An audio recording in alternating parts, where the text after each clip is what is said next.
In the morning when I rise, give me Jesus.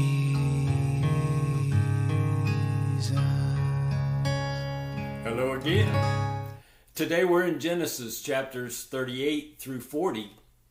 And in chapter 38 there's the story of how Judah, one of the sons of Joseph, had 3 sons. And his oldest son married a woman named Tamar. Well, the older son was evil. Scripture says, and so God killed him. Well, I don't quite know what to do with that. God's a good God. He said, thou shalt not kill. And yet, God cannot embrace evil. And so I'm not going to worry too much about that because it's not the point of the story.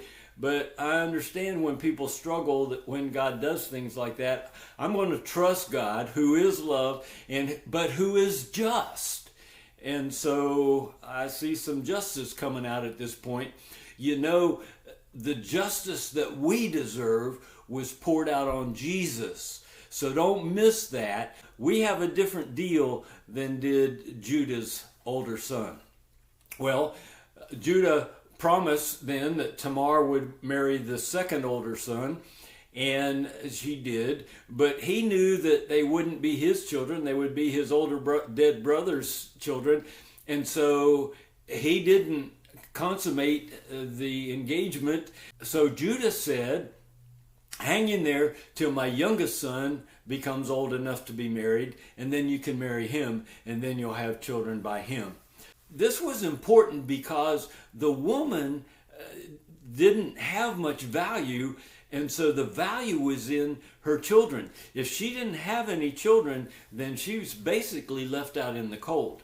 Well, Judah did not do as promised, and so Tamar took matters into her own hands. She pretended to be a prostitute, and Judah came on to her, and so she got symbols that indicated that it was Judah. And then when she became pregnant, Judah was angry with her, said, you acted like a harlot. There were serious consequences to that kind of behavior. But Tamar said, well, look at these symbols. I wonder who they belong to, because they are the father of this child. And of course, Judah was then convicted. Judah said, she is more righteous than I am, because I didn't do what I said. So this is kind of a crazy story, but I want you to see, God doesn't orchestrate a woman to become a harlot. God doesn't orchestrate this kind of deception. God doesn't orchestrate a father sleeping with his daughter-in-law. I see all through the Old Testament how there's indication that God is not pulling strings and controlling everything that goes on.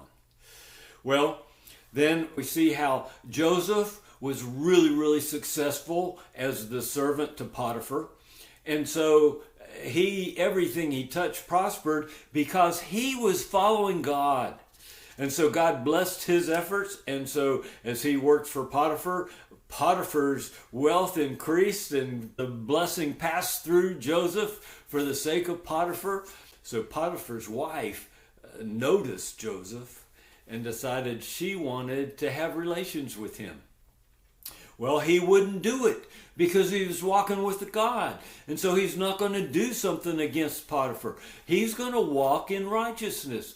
And so when she got him alone at home and he wouldn't bow to her wishes, she took his coat and he ran out of the house. And then she told everyone that he came in to take advantage of her, and see here, he left his coat and ran out when I screamed.